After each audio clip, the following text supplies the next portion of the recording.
एक बार फिर से परमेश्वर के सामर्थी और अद्भुत नाम में आप सभी को जय मसीह की कहते हुए मैं आज की बाइबल स्टडी को प्रारंभ करना चाहूँगा। आपको याद होगा पिछले दिनों हमने प्रकाशित वाक्य की किताब के 19वें अध्याय की शुरुआत कर दी थी और उसके 16वें वचन तक हमने पढ़ लिया था। प्रकाशित वाक्य की किताब उसका 16वां अध्याय उसका 19वां अध्याय और उसके 16वें वचन तक हम लोगों ने कंप्लीट कर लिया था। और आज हम प्रकाशित वाक्य की पुस्तक के 19वें अध्याय के 17वें वचन से आगे पढ़ेंगे और 21वें वचन तक ये अध्याय ख़त्म होता है। हम 19वें अध्याय के 17वें वचन से 21वें वचन तक पढ़ेंगे और देखते हैं यहाँ पर किस तरह से लिखा हुआ है।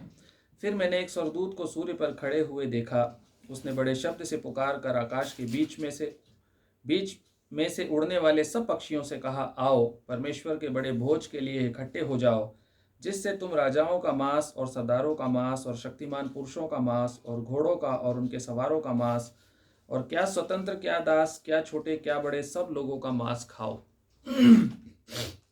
फिर मैंने उस पशु और पृथ्वी के राजाओं और उसकी सेनाओं को उस घोड़े के सवार और उसकी सेना से लड़ने के लिए इकट्ठे देखा। वह पशु और उसके साथ वह झूठा भविष्यवक्ता पकड़ा गया, जिसने उसके सामने ऐसे चिन्ह दिखाए थे जिनके द्वारा उसने उनको भरमाया, जिन पर उस पशु की छाप थी और जो उसकी मूर्ति की पूजा करते थे। ये दोनों जीते जी उस आग की झील में जो गंधक से जलती है डाले गए। शेष लोग उस घोड़े के सवार की तलवार से जो उसके मुंह से निकलती थी मार डाले गए और सब पक्षी उनके मांस से तृप्त हो गए। परमेश्वर अपने वचन के पढ़े सुने और समझे जाने के लिए हमें आशीषित करें। प्रियो, ये जो हम 19वां अध्याय पढ़ रहे हैं, उस 19वें अध्याय में पिछली बार जब हमने शुरुआत की थी, आपको याद होगा बीच वाले पोर्शन को जब हमने लिया था 19वें अध्याय के 11वें वचन से आगे, तो हमने ये पढ़ा था प्रियो, वहाँ पर ये देखा था कि स्वर्ग खुला और एक श्वेत घोड़े का सवार उतर कर आ रहा है और उसके पीछे उसकी एक सेना आ रही है। सेना जो है वो उसके विश्वास योग्य दासों की सेना है, जो कि श्वेत उज्ज्वल महीन मलमल के वस्त्र पहने हुए हैं। और ये जो घुड़सवार है ये निश्चित रूप से यीशु मसीह है, क्योंकि उसका नाम, उसके टाइटल्स हमने देखे थे जो सब मिला करके यीशु मसीह की बात करते हैं। ये परमेश्वर का पुत्र यीशु मसीह है, राजाओं का राजा, प्रभुओं का प्रभु है और वो अपनी सेना को लेकर के युद्ध करने के लिए यहाँ पर आ रहा है। और जब वो युद्ध करने के लिए आ रहा है तो जमीन पर दूसरी तरफ जो शैतान है और शैतान के अलाइंड जो फोर्सेस हैं वो भी अपनी तरफ से तैयारी करके बैठी हुई हैं कि वो परमेश्वर के पुत्र का सामना करें। वो अपने घमंड से परिपूर्ण होकर ये सोच रही हैं कि हम राजाओं के राजा और प्रभुओं के प्रभु के खिलाफ खड़े होकर उससे लड़ेंगे और उसको परास्त कर देंगे। इस तरह की गलतफहमी पाल करके नीचे यहाँ लोग बैठे हुए हैं। यहाँ पर एक बैटलफील्ड का वर्णन है जो हमने पोर्शन पढ़ा 17 से 21, एक लड़ाई के मैदान का वर्णन है। और इस लड़ाई के मैदान में स्वर्गदूत जो है वो स्वर्गदूत हमें एक बात यहाँ पर बता रहा है। 17वें वचन में वो कह रहा है कि जो स्वर्गदूत है वो सूर्य पर खड़े हुए हमें दिखाई दे रहा है। और ये जो स्वर्गदूत है सूर्य पर खड़ा हुआ हमें दिखाई देता है। इसके पहले भी हमने सूर्य के बारे में प्रकाशित वाक्य की किताब में कुछ जगहों पे पढ़ा है। और स्वर्गदूत जो है सूर्य के आसपास हमें दिखाई देते आए हैं। प्रकाशन की पुस्तक में यदि आपको याद हो 10वें अध्याय के पहले वचन में हमने देखा था कि एक सूर्य के समान चमकता हुआ चेहरे वाला एक स्वर्गदूत दिखाई देता है। उसके बाद 12वें अध्याय के पहले वचन में फिर हमको एक सूर्य के समान चीज़ दिखाई देती है। वहाँ पर एक महिला का वर्णन है और वो महिला सूर्य को ओढ़े हुए। इसके बाद 18वें अध्याय के पहले वचन में फिर हमने देखा कि एक स्वर्गदूत जो है वो सूर्य से उतरा, सूर्य के समान उतरा, सूर्य से उतरा और सारी पृथ्वी उसके तेज से भर गई। इसी तरह से 18वें अध्याय में भी फिर हमको एक बार और सूर्य का वर्णन आता है। पहले वचन में 18वें अध्याय के पहले वचन में फिर सूर्य का डिस्क्रिप्शन आता है। ये जो चीज़ें हैं ये तीनों जगह जो इसके पहले आई हैं और ये जो चौथी जगह यहाँ पर आ रही है, सूर्य पर खड़े हुए देखा। जहाँ कहीं भी सूर्य का वर्णन आता है प्रकाशित वाक्य की किताब में, ये सूर्य हमेशा परमेश्वर की एक रिफ्लेक्टेड ग्लोरी को दिखाता है। परमेश्वर की महिमा को दिखाता है, परमेश्वर की तेज को दिखाता है।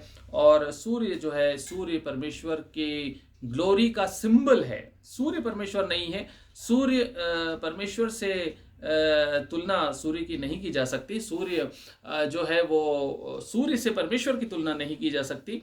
लेकिन सूर्य का जो प्रकाश है और जो तेज है वो काफ़ी हद तक हमको परमेश्वर की महिमा का प्रकटीकरण, परमेश्वर के तेज का एक झलक हमको जरूर दिखाता है। और ये जो स्वर्गदूत है ये सूर्य पर खड़े हुए है, इसका मतलब है कि ये परमेश्वर की ग्लोरी को लेकर के ज़मीन पे आ रहा है और ज़मीन पर दिखा रहा है। और यहाँ पर दिखाते हुए वो चिल्ला कर कह रहा है ऊंचे शब्द से, उसने बड़े शब्द से पुकार कर आकाश के बीच में से उड़ने वाले सब पक्षियों से कहा, आओ परमेश्वर के बड़े भोज के लिए इकट्ठे हो जाओ। सो यहाँ पर बड़े शब्द से पुकार कर वो कुछ कह रहा है।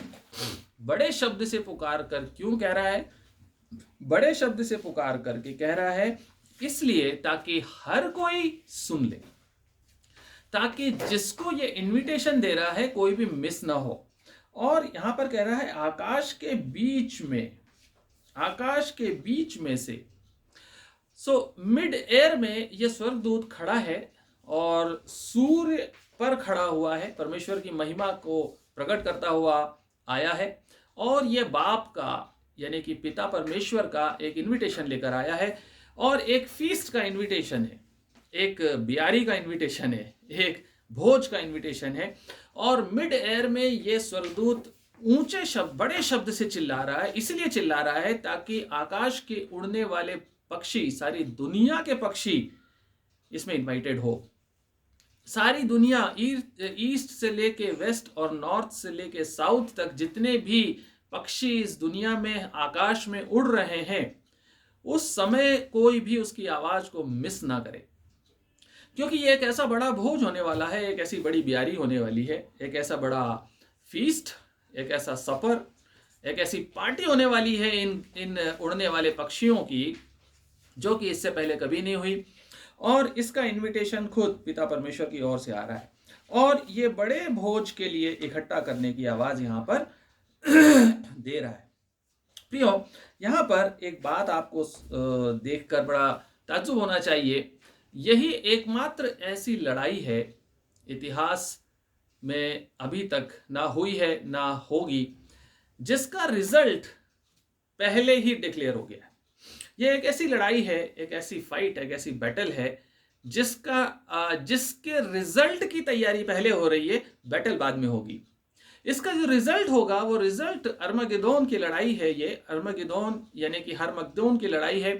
और हरमगदोन की लड़ाई का जो रिजल्ट है वो रिजल्ट इतना भयानक है कि सारे जो लोथे इकट्ठे होंगे इस युद्ध के बाद, जो मरने वालों का लहू बहेगा, यहाँ पर जो लोगों की लाशें बिखरी होंगी उस जगहों पर, उन सब लाशों को समेटने के लिए एक बड़ी संख्या, एक भयानक बड़ी संख्या में पक्षियों की आवश्यकता होगी।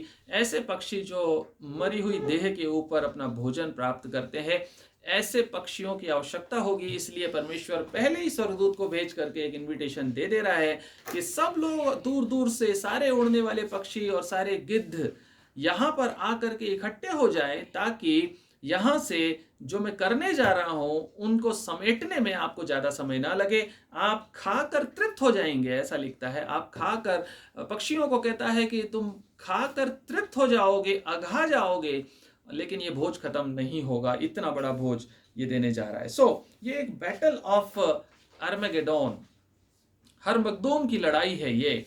और ये लड़ाई ना तो पहले कभी हुई, इतनी भयानक और भीषण लड़ाई, और ना ही ऐसी भयानक और भीषण लड़ाई कभी आगे होने वाली है। प्रियो, ये जो सपर है, ये जो फीस्ट है, ये फीस्ट एकदम कंट्रास्ट है। यदि आप देखें, इससे पहले वाले अध्याय में एक और फीस्ट था, याद है आपको?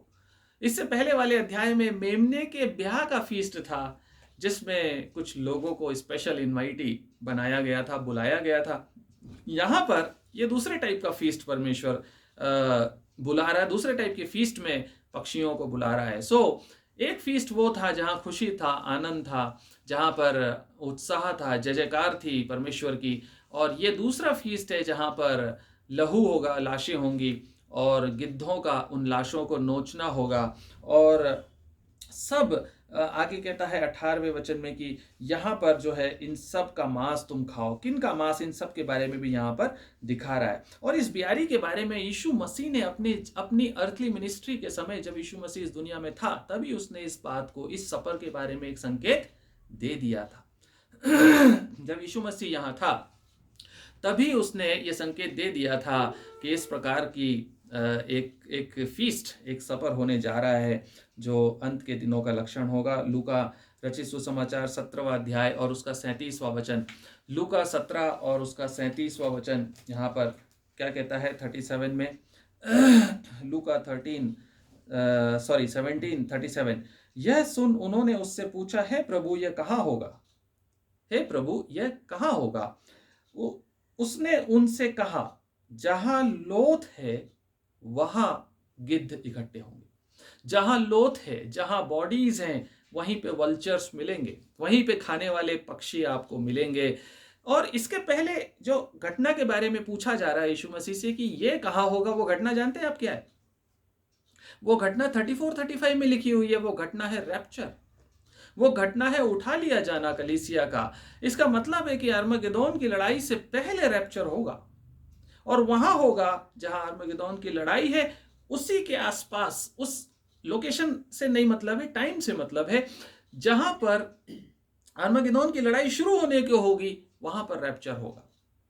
और ये जो रैप्चर है 34-35 में कहता है, मैं तुमसे कहता हूं उस रात 2 मनुष्य एक खाट पर होंगे, एक ले लिया जाएगा और दूसरा छोड़ दिया जाएगा।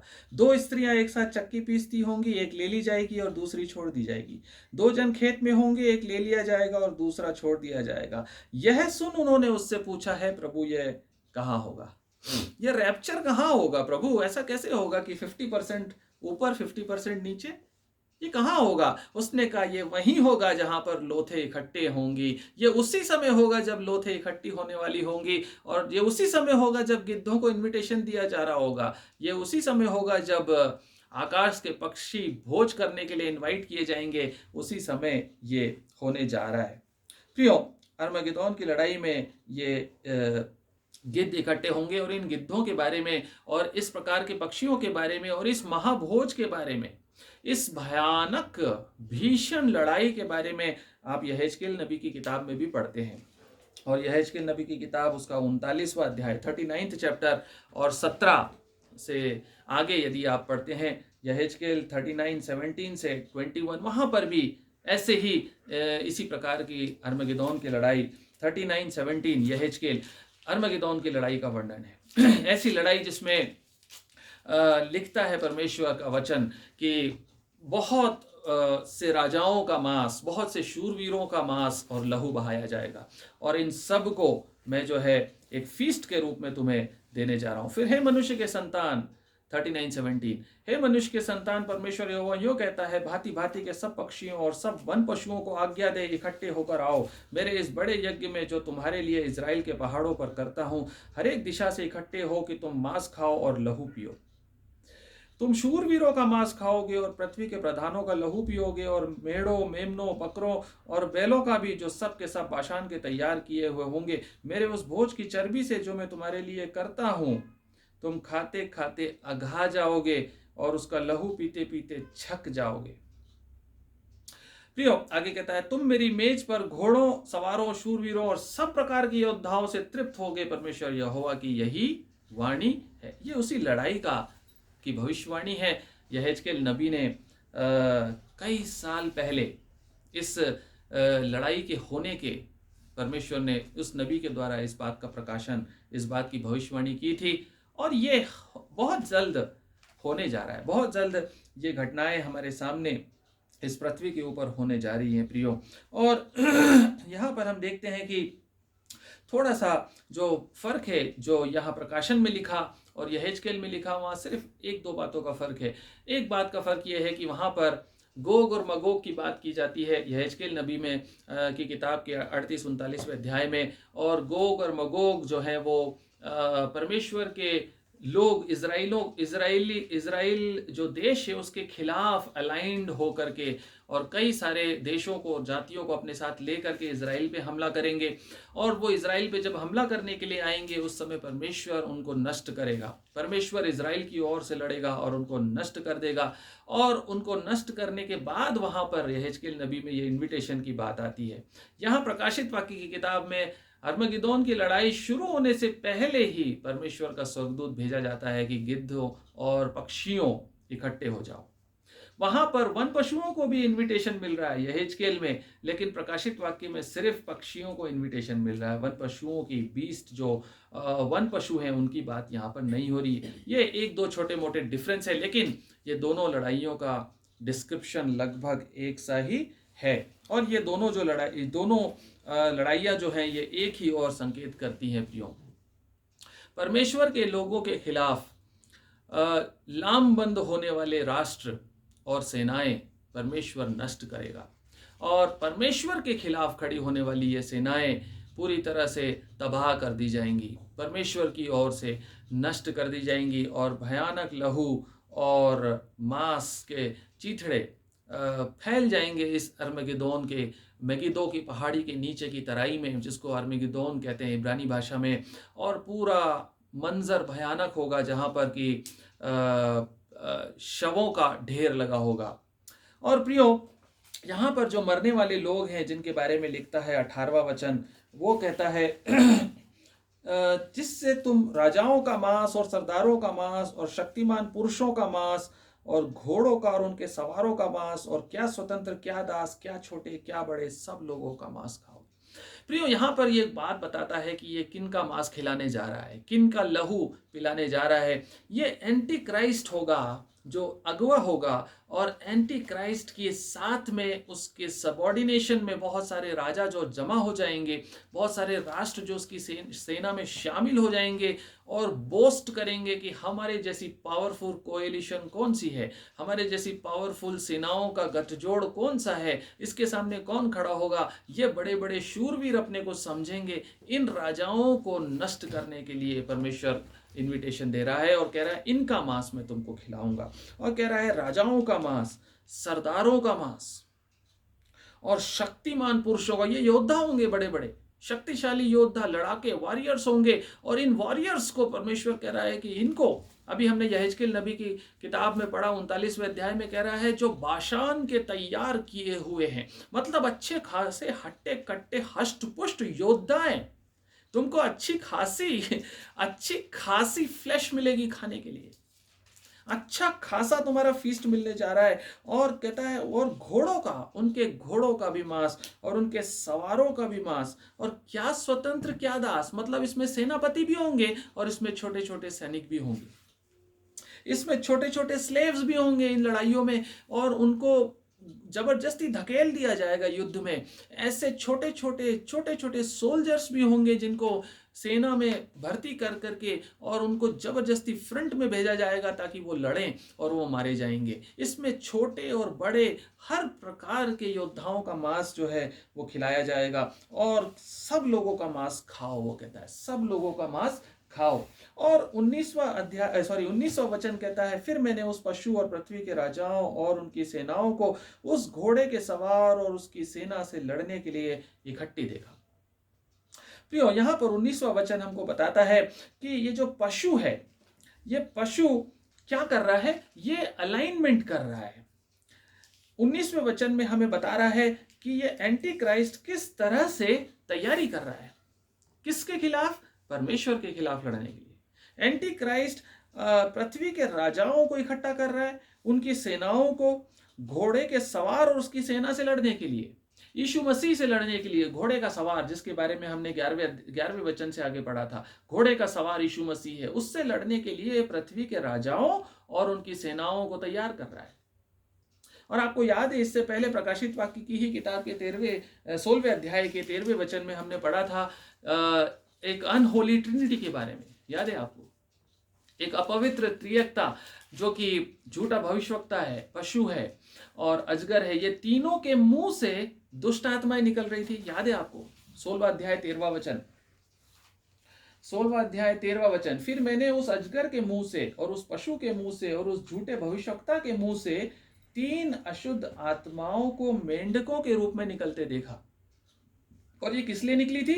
ये चिन्ह दिखाने वाली दुष्ट आत्माएं हैं जो सारे संसार के राजाओं के पास निकलकर इसलिए जाती हैं कि उन्हें सर्वशक्तिमान परमेश्वर के उस बड़े दिन की लड़ाई के लिए, इस लड़ाई के लिए जो 20वें अध्याय में आ गई, अर्मगिदोन की लड़ाई, इस लड़ाई के लिए इकट्ठा करें। ये अपवित्र दुष्ट आत्माएं, अशुद्ध दुष्ट आत्माएं, ये मेंढकों के समान अशुद्ध दुष्ट आत्माएं, ये तीनों के मुंह से निकलकर चिन्ह और चमत्कार दिखाने के लिए सारे पृथ्वी के राजाओं के पास जाकर के उनको लामबंद कर रही, इकट्ठा कर रही हैं परमेश्वर से लड़ाई करने के लिए। और उसी का वर्णन या 19वें वचन में आता है कि ये लड़ने के लिए इकट्ठे हो गए। ये दुष्टात्माएं अपने मिशन में कामयाब हो गई। इन्होंने पृथ्वी के राजाओं को भरमा दिया, इन्होंने लीडर्स को डिसीव कर दिया, इन्होंने राष्ट्रपतियों को, प्रधानमंत्रियों को धोखे में डाल करके ये उनको विश्वास दिला दिया कि ये परमेश्वर से लड़ सकते हैं। यदि हम सब मिल जाएं तो हम दुनिया के जो परमेश्वर अपने आप को कहता है, जो यीशु मसीह कहता है कि मैं राजाओं का राजा हूं, हम उससे भी लड़ सकते हैं। इस प्रकार की मिसअंडरस्टैंडिंग और डिसेप्शन में सारे बड़ी बड़ी सेनाओं और राजाओं को लेकर के ये आ गए और इकट्ठे हो गए। ये हर्मगदोन की तराई में इकट्ठे हो गए लड़ने के लिए। और उसके बाद फिर 20वें वचन में क्या कहता है? वह पशु और उसके साथ वह झूठा भविष्यवक्ता पकड़ा गया जिसने उसके सामने ऐसे चिन्ह दिखाए थे जिनके द्वारा उसने उनको भरमाया, जिन पर उस पशु की छाप थी और जो उसकी मूर्ति की पूजा करते थे। ये दोनों जीते जी उस आग की झील में जो गंधक से जलती है डाले गए। प्रियो, एक बड़ा सरप्राइजिंग चीज है, बड़ी इंटरेस्टिंग चीज है यहाँ पर, बहुत ही इंटरेस्टिंग चीज है। क्या चीज है? आप देख पा रहे हैं कि नहीं देख पा रहे? एक बहुत ही इंटरेस्टिंग चीज यहाँ पर देखने की ये है कि यहाँ पर बैटल का डिस्क्रिप्शन नहीं है। यहाँ लड़ाई होते हुए लड़ाई हुई नहीं, क्योंकि यहाँ पर ना तो कोई हथियारों का जिक्र है, ना कोई तलवारों का जिक्र है, ना कोई गोला बारूद का जिक्र है, ना तोप का जिक्र है। और ये लड़ाई इतनी शॉर्ट थी, इतनी शॉर्ट थी, इतनी क्विक थी। और इस बात ने, इस ड्यूरेशन ने यह साबित किया कि जो दो सेनाएं थी आमने सामने, उनमें कितना अंतर था, जिससे ये सारी पृथ्वी के राजा लड़ने के लिए इकट्ठा हुए थे, उसके सामने ये कितने शून्य थे, कितने छोटे थे। यीशु मसीह को अपनी सेनाओं के साथ आना था, लेकिन उसकी सेना भी लड़ाई नहीं कर रही है, उसकी सेना के पास भी कोई हथियार नहीं है, उसकी सेना केवल उसके पीछे चल रही है। लड़ने वाला सिर्फ वो अकेला है, और वो अकेला काफी है, काफी नहीं है, वो बहुत ज्यादा है इनके लिए। और उसने तुरंत उसने पशु को और किसको? झूठे भविष्यवक्ता को पकड़ लिया। इतनी बड़ी सेना इकट्ठा हुई, पता नहीं लाखों थे, करोड़ों थे, कितने थे। उन सब के होते हुए कोई भी यीशु मसीह को रोक नहीं पाया, कोई भी उसको रोक नहीं पाया। इन अशुद्ध लोगों को, इनके लीडर्स को, झूठे भविष्यवक्ता और पशु को पकड़ने से कोई रोक नहीं पाया।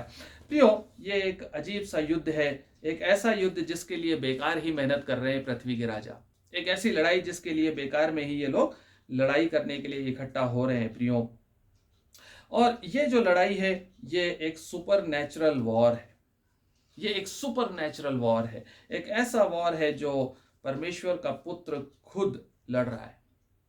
परमेश्वर का पुत्र, परमेश्वर खुद इस लड़ाई को लड़ने के लिए आगे आ रहा है। और इसलिए इस लड़ाई में कोई भी फिजिकल बीइंग्स, फिजिकल वेपन्स आपको दिखाई नहीं देंगे, फिजिकल लड़ाई के माध्यम इसमें दिखाई नहीं देंगे। और इसके रिजल्ट्स जो है एकदम मिरेकुलस रिजल्ट्स हैं, आश्चर्यजनक रिजल्ट्स हैं। ऐसे रिजल्ट्स हैं जो बीस्ट, जो कि पशु, जो कि इस आर्मी का लीडर है, जो विरोधी सेना का लीडर है, और जिसने सारी दुनिया को डिसीव करके रखा, और उसने ये कहा कि मैं ही केवल आदर और महिमा के योग्य हूं, सारी जिंदगी जब वो अपने रूलरशिप में था उसने यही क्लेम किया कि केवल मैं आदर और महिमा के योग्य हूं, सारी सामर्थ मेरी मेरे पास है, मेरी है।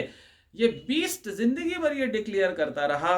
और ये झूठा भविष्यवक्ता, फॉल्स प्रॉफिट, जो सारी दुनिया के सामने झूठे चिन्ह और चमत्कार दिखाता रहा और कहता रहा कि ये जो बीस्ट है यही आदर के योग्य है, इसकी उपासना करो, और कोई परमेश्वर है ही नहीं, इसकी छाप ले लो, 666 की छाप ले लो और इसके पीछे चलो, यही तुमको बचाएगा, यही मसीह है और कोई नहीं है, यही परमेश्वर है और कोई नहीं है। ये दोनों की दोनों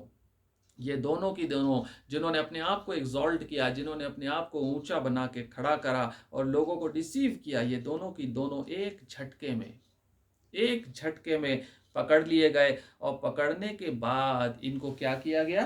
पकड़ने के बाद इनको, ये दोनों, आगे क्या कहता है 20वां वचन उसका सेकंड पार्ट कहता है, ये दोनों जीते जी उस आग की झील में जो गंधक से जलती है डाले गए।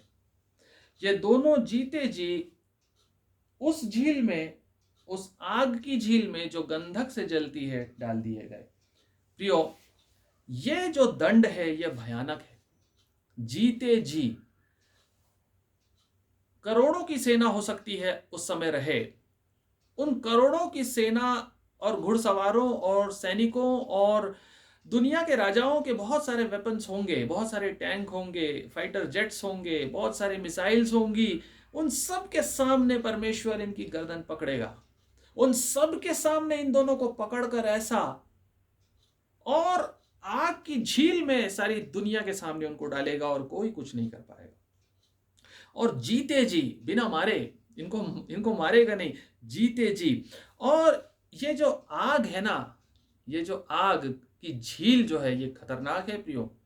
हम लोगों में से बहुत से लोगों को बहुत सारी मिसअंडरस्टैंडिंग्स हैं नरक के डिस्क्रिप्शन के बारे में। हम लोग नरक का मतलब बस नरक समझते हैं, कोई एक जगह है नरक जहाँ पर आग जलती रहती है। लेकिन ये जो आग की झील है, इस आग की झील में 4 ग्रुप ऑफ पीपल को सीधे डाला जा रहा है। प्रकाशित वाक्य की किताब हमको बताती है 4 ग्रुप ऑफ पीपल हैं जिनको सीधे इस आग की झील में डाला जा रहा है जो गंधक से जल रही है। और ये जो झील है, ये जो पहला ग्रुप है, ये है जो अभी डाला गया 20वें वचन में, एंटी क्राइस्ट और फॉल्स प्रॉफिट, झूठा भविष्यवक्ता और एंटी क्राइस्ट पशु। ये जो बीस्ट है और जो झूठा भविष्यवक्ता है, इसको सबसे पहले आग की झील में डाला गया, इनका जो लीडर था। उसके बाद दूसरा जो व्यक्ति है या दूसरी जो पर्सनैलिटी है जिसको इस आग की झील में सीधे डाल दिया जाएगा, वो है शैतान खुद, अजगर, जो इसी 20वें अध्याय के 10वें वचन में आपको पढ़ने को मिलेगा। आगे हम पढ़ेंगे इसी 20वें अध्याय के 10वें वचन में शैतान को सीधा आग और गंधक की झील में डाल दिया जाएगा। और तीसरी चीज जो इस आग और गंधक की झील में सीधे डाली जाएगी वो है मृत्यु और अधोलोक। जो मृत्यु आज हम सब के ऊपर शासन करती है, जो मृत्यु इस पृथ्वी के ऊपर शासन करती है, जो यीशु मसीह में है, उन पर यह मृत्यु का कोई अधिकार नहीं है। लेकिन आज इंसानों के ऊपर शारीरिक मृत्यु का अधिकार है। और इस मृत्यु का जो डंक है, इस मृत्यु का जो डर है, ये मृत्यु जो खुद जीवित है, ये मृत्यु की मृत्यु यीशु मसीह लेकर आएगा और इसको आग की झील में सदा काल के लिए डालने जा रहा है। और ये भी 20वें अध्याय के 14वें वचन में हमको देखने को मिलता है। 20वें अध्याय के 14th वर्ष में मृत्यु और अधोलोक आग की झील में डाले गए। यह आग की झील दूसरी मृत्यु है। और आखिरी जो ग्रुप है उसमें हमारे से बहुत सारे डियर्स एंड नियर्स वंस होंगे। जो चौथा ग्रुप है आग की झील में जो सीधे धक्का देकर पहुंचाए जाएंगे, उसमें बहुत से गैर विश्वासी सो कॉल्ड बिलीवर्स होंगे। बहुत से जो अपने आप को विश्वासी तो कहते हैं लेकिन वो बेबीलोन का सिस्टम का हिस्सा है। बहुत से जिन्होंने सारी जिंदगी परमेश्वर के नाम का मजाक उड़ाया। बहुत से जिन्होंने यीशु मसीह पे विश्वास नहीं लाए। बहुत से जिन्होंने अपने पापों से मन नहीं फिराया। ये सब के सब इस आग और गंधक की झील में धकेले जाएंगे। इसी 20वें अध्याय के 15वें वचन में आता है। और जिस किसी का नाम जीवन की पुस्तक में लिखा हुआ ना मिला वह आग की झील में डाला गया। सो आग की झील में ये 4 लोगों को सीधे परमेश्वर भेजने जा रहा है। उनमें से पहला यहाँ पर जो अरमगेदोन की लड़ाई के बाद, लड़ाई के दौरान परमेश्वर उसको पकड़ करके और धकेलने जा रहा है। सो ये जीते ही जी डाले जा रहे हैं। इसका मतलब क्या जानते हैं आप? इसका मतलब है कि पूरा पूरा पूरा पूरा कॉन्शियसनेस में इनको डाला जा रहा है। इसका मतलब है जितनी पीड़ा हो सकती है एक व्यक्ति को जिंदा रहते हुए, वो पूरी पीड़ा का आनंद इनको मिलने जा रहा है। वो पूरी की पूरी पीड़ा परमेश्वर इन्हें महसूस कराएगा। ये मरेंगे नहीं, ये मरेंगे नहीं, ये जिंदा रहेंगे, लेकिन ये जिंदा रहते हुए उसमें डाले जाएंगे और जिंदा ही उसमें तड़पते रहेंगे। ये मरने वाले नहीं हैं, अनंत काल के लिए, अनंत काल के लिए ये जीवते तड़पते और पीड़ा में पड़े हुए यहां पर पड़े रहेंगे। प्रियो, परमेश्वर ने 2 लोगों को जीवते ही स्वर्ग में उठा लिया, एलिया और हनोक। एक उनका जीवन था, उनको देखिए बाइबल हमें क्या बताती है। और ये 2 लोग हैं जिनको जिंदा ही आग और गंधक की झील में डाला जा रहा है। इनका जीवन देख लीजिए। हम किस कैटेगरी में फिट होते हैं प्रियो, ये हमारे खुद के जांचने का विषय है। और आपको पता है पुराने नियम में जो लेक ऑफ फायर है पुराने नियम में, उसका वर्णन आता है गिनती की किताब में। और गिनती की किताब में आपको याद हो जहाँ पर मूसा की अथॉरिटी को चैलेंज किया जा रहा था। याद है आपको? यदि आपने पढ़ा हो गिनती की किताब, अच्छे से अध्ययन किया हो तो आपको पता होगा। मूसा की अथॉरिटी को चैलेंज करने के लिए कुछ लोग खड़े हो गए थे। उन्होंने कहा था तू ही कैसे डिसाइड करेगा कि हम ये करें वो करें वो करें, तू ही कौन होता है, तुझे कैसे ये अधिकार मिला, हम भी हैं, हमें भी ये अधिकार मिलना चाहिए। और कोरा, दातान और अबीराम ये तीनों अपने अपने ग्रुप्स को लेकर, अपने ट्राइब्स को लेकर के इकट्ठा हो गए, 250 लोगों को लेकर के। और ये सब के सब खड़े हो गए, मूसा के सामने चिल्ला चोट करने लगे, रेबेलियन हो गए, रेबेलियस हो गए। और इन्होंने मूसा की खिलाफत कर दी, हारून की खिलाफत कर दी। और इनमें वही रेबेलियन स्पिरिट थी जो अंत के दिनों में एंटी क्राइस्ट में होगी। एंटी क्राइस्ट की गलती क्या है? एंटी क्राइस्ट की गलती यही है कि उसने अजगर से पोजेस्ड होकर, अधिकार प्राप्त करके परमेश्वर के खिलाफत में खड़ा हो गया। वो परमेश्वर को चैलेंज करने के लिए आगे अरमगेदोन की लड़ाई में उसने कहा परमेश्वर कौन है, उसकी अथॉरिटी क्या है? सब हमारी अथॉरिटी, जो कुछ है हम है। और वही अथॉरिटी को चैलेंज करने वाला रेबेलियन स्पिरिट जो एंटी क्राइस्ट, जो लूसीफर की स्पिरिट है, जो लूसीफर की स्पिरिट है, वो गिनती की किताब में भी हमको दिखाई देती है। जहां पर 16वें अध्याय के 31वें वचन में 250 लोगों के साथ जिंदा जीते जी धरती फट गई और उसमें समा गए। ये लेक ऑफ फायर, यह अधोलोक में वैसे की वैसे समा गए थे। 16वें अध्याय के 31वें वचन में वह ये सब बातें कह ही चुका था कि भूमि उन लोगों के पांव के नीचे फट गई और पृथ्वी ने अपना मुंह खोल दिया और उनका और उनके घरद्वार का सामान और कोरह के सब मनुष्यों और उनकी सारी संपत्ति को भी निगल लिया। और वे और उनका सारा घरबार जीवित ही अधोलोक में जा पड़े, जीवित ही अधोलोक में जा पड़े। और पृथ्वी ने उनको ढांप लिया और वे मंडली के बीच में से नष्ट हो गए। प्रियो, ये 6000 साल हो गए हैं। एंटी क्राइस्ट आने वाला है, लेकिन इससे पहले बहुत सारे छोटे छोटे एंटी क्राइस्ट आ चुके। और ये जो स्पिरिट है लूसीफर की ना, ये 6000 साल से बिल्डअप कर रही है लोगों को। 6000 साल से ये बिल्डअप कर रही है, काम में लगी हुई है। हम में से बहुत से लोगों के अंदर ये रिबेलियन स्पिरिट आती है। बहुत से लोगों के अंदर अथॉरिटीज को चैलेंज करना, परमेश्वर को चैलेंज करना, परमेश्वर के अपॉइंटेड सिस्टम को चैलेंज करना, परमेश्वर की वर्च्यूज को चैलेंज करना, परमेश्वर के वचन को चैलेंज करना, परमेश्वर के दासों को चैलेंज करना। ये रेबेलियन स्पिरिट जो है ना, यह स्पिरिट हमको आग और गंधक की झील में लेकर जाएगी। हम इससे बचें प्रियो। और पुराने नियम में जहां पर लोग मरने के बाद जाते थे उसको शियोल बोला जाता है। क्या बोला जाता है? Seoul, SHEOL, Seoul.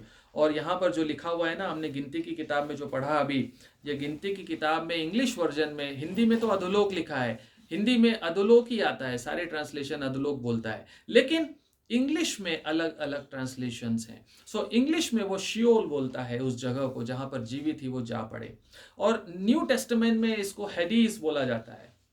हदीस का मतलब है जहां पर डेड सोल्स का जो प्लेस है, जहां पर कि वो रेस्टिंग प्लेस जिसको बोलते हैं डेड लोगों की, ग्रीक टर्म है हदीस। और ये दोनों जगह के अलावा एक और जगह है जिसको बोला जाता है गहना, GEHENNA, गहना। गहना जो है ये एक ऐसी जगह है जहां जिसके बारे में यहां पर लिखा हुआ है आग की झील। ये जो आग की झील है ना, ये गंधक और आग की झील, इसको गहना कहा जाता है। और यदि आप इसमें देखें प्रकाशित वाक्य की किताब का जो 14वां अध्याय है, प्रकाशित वाक्य की पुस्तक का 14वां अध्याय, इसी का 9वां वचन हम देखते हैं।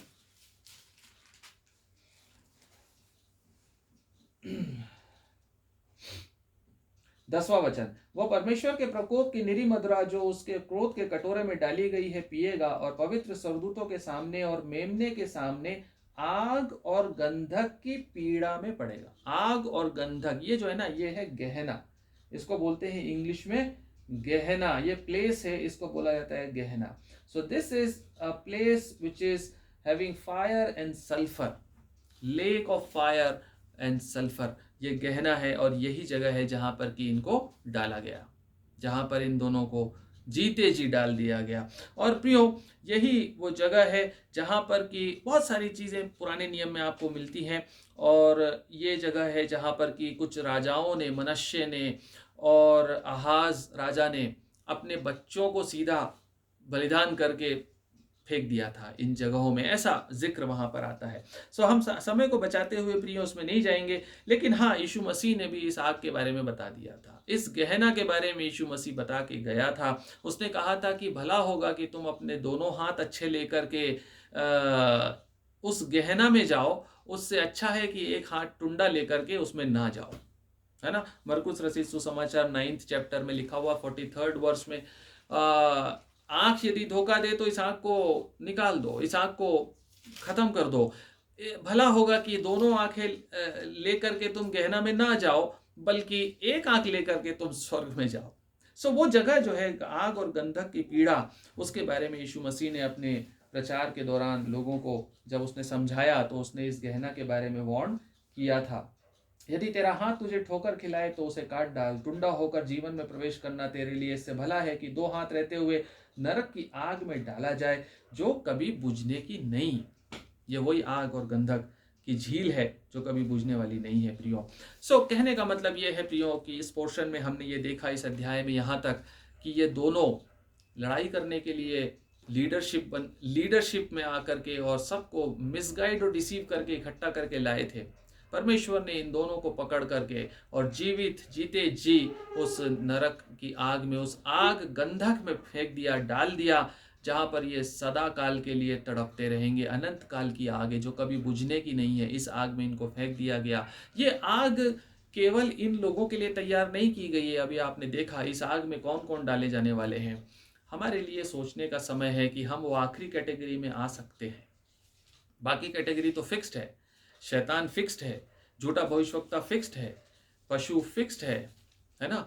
लेकिन जो आखिरी कैटेगरी है वो खतरनाक है, जिनके नाम जीवन की पुस्तक में नहीं लिखे गए पाए गए, वो भी इसी आग की, इसी गहना का पार्ट बनने जा रहे हैं। इस गहने को अपने जीवन का गहना ना बनाएं, हम लोग इसको बनने ना दे प्रियो। हम इस प्रकार से अपने आप को तैयार रखें कि हम इस आग से बच सकें। आखिरी वचन कहता है जो बचे हुए थे, देखिए जब लीडर को पकड़ लिया, जब दोनों झूठे भविष्यवक्ता और पशु को, जब परमेश्वर ने पहले उस सेनापतियों को हटाया सामने से, और उनको जब उसने जीते जी गंधक और उसकी आग में डाल दिया, तो सेना में कैसी भगदड़ मची होगी, आप सोच सकते हैं। मचेगी, कैसी भगदड़ मचेगी इस सेना में, कैसे तितर बितर होके भागेंगे, कैसी हाहाकार होगा कि ये क्या हो रहा है। हम तो सोच रहे थे कि अभी महीनों चलेगा युद्ध और हम ही आगे आगे बढ़ते जाएंगे, हम ही जीतेंगे, लेकिन यहाँ तो उल्टा पड़ गया। यहाँ तो हमारे दोनों जो मोस्ट पावरफुल, जो मोस्ट वंडर वर्किंग लोग थे, ये दोनों तो फेलियर हो गए। तो हम लोग कहाँ टिकेंगे इसके सामने जो मारने आया है हमें। और इसलिए ये भगदड़ में भागेंगे, लेकिन इनके बचने का कोई उपाय अब काम नहीं होगा, क्योंकि परमेश्वर का न्याय बहुत ही स्विफ्ट और बहुत ही कंप्लीट होगा। परमेश्वर किसी को नहीं छोड़ेगा अरमगेदोन में, क्योंकि उसने इनविटेशन दे दिया है। उसने गिद्धों को और आकाश के पक्षियों को बुला लिया है।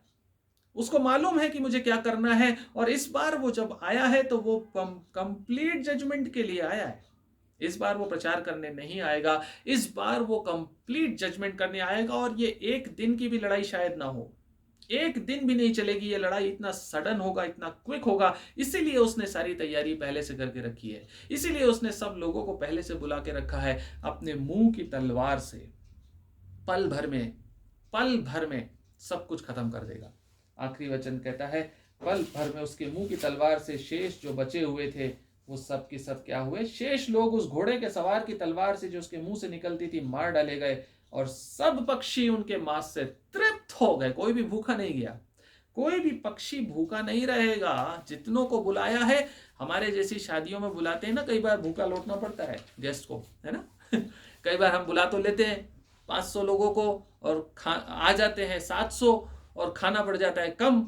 फिर कैटरर के पीछे भागते हैं, भैया बढ़ाओ, कुछ सामान लाओ, फिर किसी को भगाते हैं बाजार सामान लेके आओ। ऐसा नहीं होगा यहाँ। इस फीस्ट में सारे के सारे फुल डाइट लेकर के जाएंगे, फिर भी हो सकता है कि इनका फीस्ट बचा रहे, इतना होगा। सो कहने का मतलब यह है प्रियो, परमेश्वर अपने कंप्लीट और स्विफ्ट जजमेंट को इस अरमगेदोन की लड़ाई में उतरकर पूरा करने जा रहा है। आपने झूठे भविष्यवक्ता और पशु का किस्मत, उनकी डेस्टिनी देख ली जो परमेश्वर ने तय कर रखी है उनके लिए, और ये भी देख लिया कि कौन कौन से लोग हैं जो इस प्रकार से आग और गंधक की झील में डाले जाएंगे।